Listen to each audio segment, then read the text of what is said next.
सकते हैं, लेकिन हम आगे नहीं जा रहे हैं। जी। जी। बहुत महत्वपूर्ण बिंदु उठाए आपने। मैं आनंद जी के पास आऊंगा।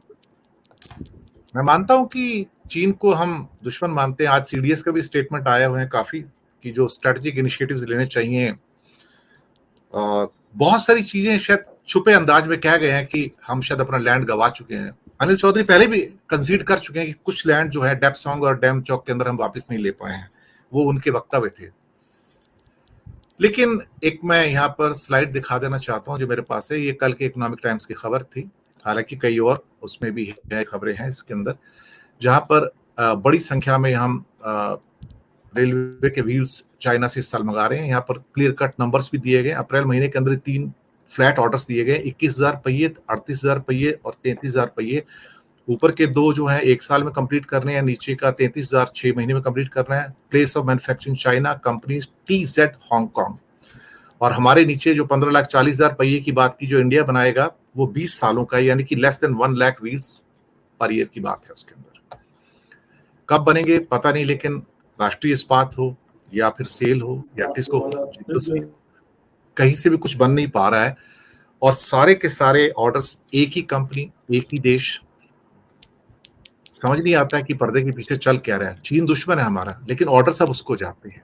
चीन दुश्मन है, लेकिन उसके साथ सबसे ज्यादा व्यापार है। चीन दुश्मन है, लेकिन सबसे कम निर्यात उसी देश को है। 115 करोड़ में से 100 करोड़ से ऊपर तो उनका निर्यात है भारत को, हिंदुस्तान को तो 15 करोड़ है।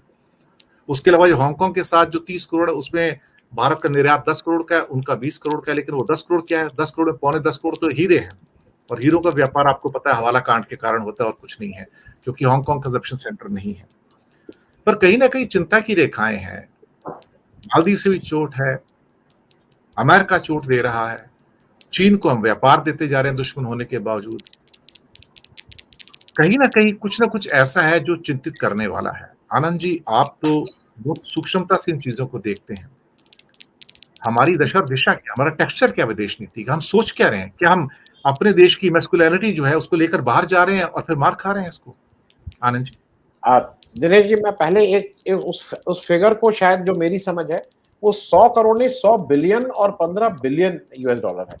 100 बिलियन करेक्ट करिए। हाँ, वो बिलियन एक्चुअली शायद आप कहने में उसको 100 मैं इसलिए कर दिया कि दर्शकों को लगेगा 100 करोड़, तो 100 करोड़ तो आजकल नहीं, 100 बिलियन, 100 बिलियन डॉलर है।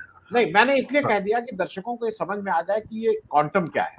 और 1 बिलियन का मतलब 8,000 करोड़ रुपया होता है, ये भी समझ लें दर्शक। आप दर्शकों को मैंने इसलिए सिर्फ ये इसका क्लैरिफिकेशन करवाया कि दर्शकों को लगेगा अरे 4,100 तो हम एक उसमें उड़ा देते हैं, चांदी की सोने की थाली में खिला देते हैं, ये 100 करोड़ का रोना रो रहे हैं 4 लोग मिलकर। खैर, मैं अब थोड़ी चीजें जो आपने कवर कर ली, मैं उसको रिपीट नहीं करूंगा। मैं 1-2 चीजें और बताऊंगा और फिर मेरे हिसाब से ये क्यों हो रहा है वो भी बताऊंगा। आपने कुछ देशों के नाम गिनाए, मैं उसके अलावा बताऊं। अफगानिस्तान ने अपनी एम्बेसी पिछले 10 दिन पहले हिंदुस्तान में बंद कर दी, और हिंदुस्तान इस RSK के अखंड भारत का एक हिस्सा है, ये भी ध्यान रखिएगा। तो अखंड भारत के उसमें से आज आपने उनकी एम्बेसी बंद हो गई। वो यहाँ से अपना बढ़िया बिस्तर समेट के चले गए, और जाते समय ये कह गए, यहाँ के लोगों ने उस जो विदेश मंत्रालय ने कहा कि उनकी अपनी समस्याएं, तो उन्होंने अपनी समस्याएं नहीं थी। उन्होंने खराब और शब्दों का इस्तेमाल किया है। उन्होंने कहा है कि यहाँ पे इतना बाबूडम था, हमारे वीसा में इतने महीने लग रहे थे, हमारे डिप्लोमेटिक वीसा नहीं क्लियर किए जा रहे थे, इसलिए हम लोग जा रहे हैं। ये किसके दबाव में और कैसे हो रहा था अभी उस पर नहीं जा रहा। तो आपका एक अफगानिस्तान यहां से गया। और चाइना का एक और चीज, मैं एक डायमेंशन और बता दूं, जो आपने चाइना का कहा, चाइना का एम्बेसडर हिंदुस्तान में पिछले 1 साल से नहीं। बिल्कुल, चाइना का राजदूत पिछले 1 साल से इस देश में नहीं है। मैं दर्शकों की सुविधा के लिए बता दूं, जब देश आजाद हुआ 1950 में, जब हमारा वो आ गया, तो उससे लगातार हमारे यहाँ एक राजदूत था। 61 में हमने अपना राजदूत चीन से बुलाया, चीजें गर्म होने लगी थी सीमा पे। 62 में हमारे उसके जवाब में 1 साल बाद उन्होंने अपना राजदूत वापस बुलाया चीन ने, और फिर लड़ाई हुई। फिर एक CDA नाम की चीज होती है, जिसको हम लोग आम भाषा में चार्ज दी अफेयर्स बोलते हैं। ये मैं इसलिए भी बताता चल रहा हूं, दर्शकों को ये पता होना चाहिए। चार्ज दी अफेयर्स का उतना ही मतलब होता है कि दिनेश वोरा साहब की जगह इनके दफ्तर का कोई और व्यक्ति अगर ये करे, तो हर बार पूछने जाएगा, सर ये वाला क्वेश्चन पूछ सकता हूं, ये राजेश जी ने पूछा है, ये कर सकता हूं, इनको पूछ सकता हूं, जो यहाँ व्यक्ति बैठा है उसकी कोई स्टेटस नहीं होती। Ambassador has the authority, has the sovereign authority of that country to take decision. Charge CDA की अथॉरिटी नहीं होती है। ये बात तो सिर्फ इसलिए कह रहा हूं कि ये जब हमारे डिप्लोमेटिक वो रिस्टोर हुए थे, वो 76 में आके के आर नारायणन साहब हमारे पहले एम्बेसडर गए थे। उससे पहले जो पहले चार्ज अफेयर्स आफ्टर 62 वॉर थे, ब्रजेश मिश्रा और फिर लखन मेहरोत्रा जी। मैं इसलिए इस चीज को इतने उससे कह रहा हूं कि ये दर्शकों को समझ, 6 साल लगे थे हमें अपने डिप्लोमेटिक टाइज को वापस लाने के लिए, और उस समय भी चाइना ने कंडीशन रखी थी, पहले आपने अपना इन्वॉय वापस किया था तो पहले आप वापस आप हमारे यहाँ भेजिए, फिर हम भेजेंगे। खैर 76 में ये हो गया। 76 से आज तक लगातार हमारे यहाँ एम्बेसडर रहे, पिछले 1 वर्ष से नहीं है। हिंदुस्तान में 1 वर्ष से नहीं है। पाकिस्तान में उनका फुल फ्लेजेड एम्बेसडर है, नेपाल में उनका फुल फ्लेजेड एम्बेसडर है, बांग्ला, उनके यहाँ सब जगह एम्बेसडर है, सब हमारे यहाँ नहीं है। और ये पहली बार नहीं हुआ। ये मैं बात इसलिए कह रहा हूँ, आपने जब जाके ट्रंप जी का चुनाव प्रचार किया था, अब की बार ट्रंप सरकार, उसका प्राइस इस देश को ये देना पड़ा कि अमेरिका का एम्बेसडर अगले 2 साल यहाँ नहीं आया। और यही एम्बेसडर जो आए हैं, जो इतने तल्ख होके आए हैं। ये फिर आपने नेपाल की बात कही। नेपाल में हमारे संबंध तो छोड़ दीजिए, संबंध के अलावा एक चीज और जान लीजिए, जो आज हमने नेपाल में अपनी कुछ बेवकूफी की नीतियों से बिना समझे ये सब काम किए हैं। अग्निवीर आपने योजना बनाई, भारत की सेना में एक जो फाइटिंग जो आर्म है, उसका एक बड़ा हिस्सा गुरखाज है, और Gurkhas are one of the most ferocious fighters in the world. दुनिया के सबसे बेहतरीन लड़ाकुओं में से हैं। हिंदुस्तान और ब्रिटेन में कुछ जाते हैं। हिंदुस्तान में आज गुरखा, मैं इसलिए बोल रहा हूं कि मेरे बहनोई, मेरा भांजा, ये सब गुरखाज में है, क्योंकि उनको लगता है कि ये ऐसी फाइटिंग रेजिमेंट है जो लड़ती है, इन्फेंट्री की नाक है ये सब। आपने जब ये अग्निवीर योजना की, नेपाल ने कहा कि 4 साल के लिए हम यहाँ नहीं करेंगे, क्योंकि हमारे यहाँ समस्या होगी कि ये जो आधे ट्रेंड और इस तरह के लोग यहाँ आएंगे जिनकी कोई पेंशन नहीं होगी, ये केवल लूटमार के अलावा कुछ नहीं करेंगे, हम इस अग्निवीर योजना में अपने आदमी नहीं भेजेंगे। आज वो गुरखाज चीनी आर्मी में जा रहे हैं। आपने अपने उससे करके गुरखाज जो हिंदुस्तानी आर्मी की रीढ़ के थे, उनको आपने ठेल दिया है चीन में। ये जानबूझ के किया है, इसमें भी देखना वाली बात है। क्या कहीं ऐसा तो नहीं कि जानबूझ के ये काम किया गया है कि ये चीन के बाद चले जाएं। अब मैं बात करा कनाडा की। कनाडा की बात इसलिए करना जरूरी है, कनाडा से कोई मामला ही नहीं था। आप अगर देखिए, ये निज्जर जी जो है ये तो 4-5 महीने पहले ही मारा जा चुका था। ये कोई इशू ही नहीं था। सिर्फ आपकी अपनी जिद, जो कभी कभी जैसे नोटबंदी में आपकी जिद देखी गई थी, आज सारे कागज बाहर आ रहे हैं। ये जो उनको इंटेल मिला था कि निज्जर के जैसा कनाडा कह रहा है, कनाडा ने जाके, कनाडा ये स्टैंड ले रहा है और ये G20 के बाद ले रहा है, क्योंकि आपने जब उनके ट्रूडो यहाँ आए थे, आपने उनके साथ उस तरह का सलूक नहीं किया था जो उनको चाहिए था। वो वापस गए हैं और उस गुस्से में फिर उन्होंने ये कहा है कि ये निज्जर की हत्या में हिंदुस्तानी एजेंट्स का हाथ है, और ये इंटेल उनको यूएस ने दिया था, और ये इंटेल उनको G20 से पहले मिल चुका था। और सिर्फ यही नहीं, अब वो बार बार ये कह रहे हैं कि ये सारी बातें G20 में आके बाइडेन ने भी बोली हैं यहाँ पे आपसी बातचीत में।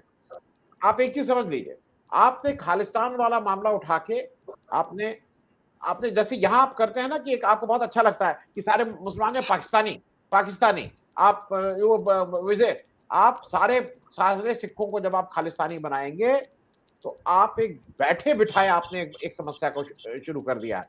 आज Sikh Canada, Australia, UK, USA, कई देशों की, उनके यहाँ सिख ऐसे नहीं गए हैं कि वो झाड़ू लगा रहे हैं वहां पे। सिर्फ सिख वहां की अर्थव्यवस्था का एक इंपॉर्टेंट हिस्सा है।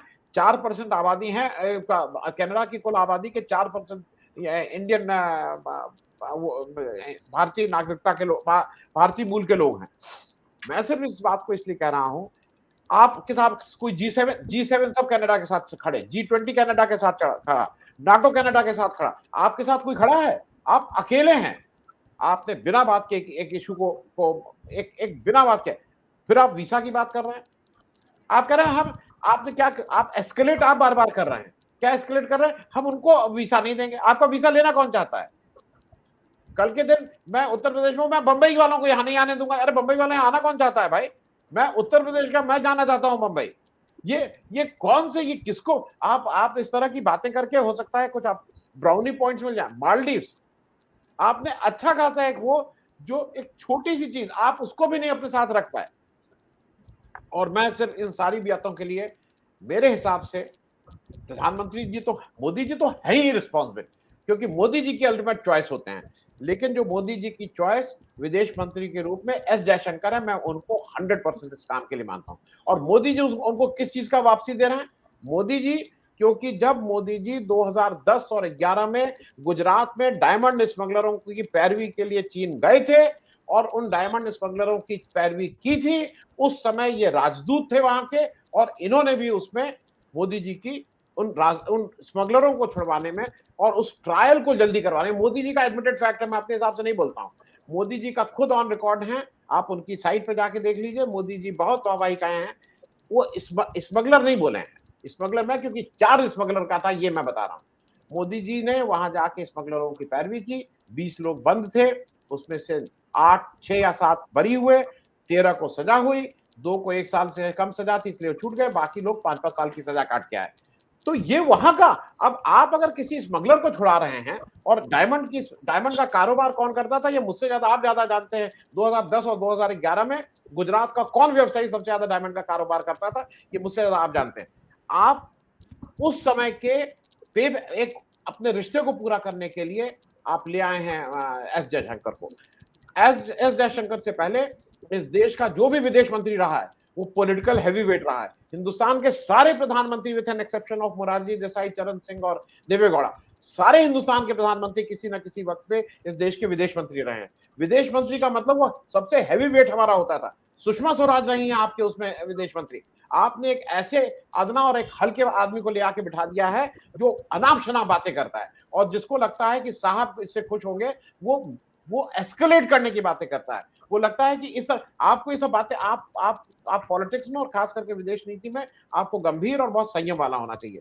तो मेरे हिसाब से इसके लिए केवल और केवल एस जयशंकर जिम्मेदार है। मैं एक चीज कह के खत्म करूंगा, राजेश जी ने एक चीज कही, मैं उससे थोड़ा मेरा फर्क वो है, इंदिरा गांधी की जितनी समझ इंटरनेशनल अफेयर्स की थी, मेरे हिसाब से हम लोग नेहरू का नाम लेते हैं, उनके बारे में मैं कुछ नहीं करूंगा, नेहरू का बड़ा एक विशाल था, लेकिन भारत के हित में सबसे ज्यादा समझ जो इंदिरा गांधी की थी वो किसी ने की नहीं थी।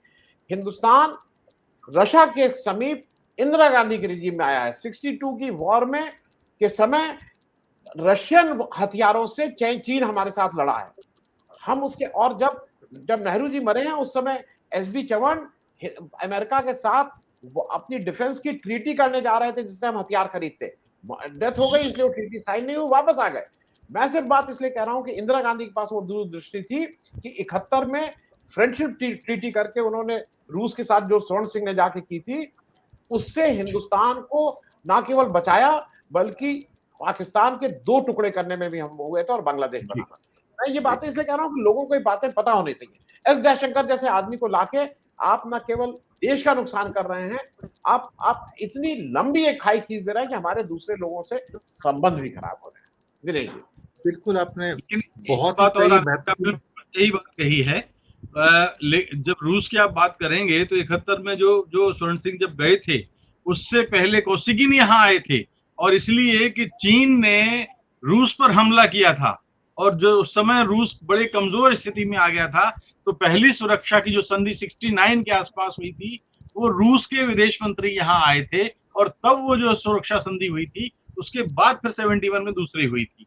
ये एक बहुत महत्वपूर्ण बिंदु है कि देखिए, एक दौर वो था कि जब आप एक ऐसे विश्वसनीय पड़ाव पर ठहरे हुए थे, तब रूस ने आपकी ओर सहायता के लिए देखा था। जी।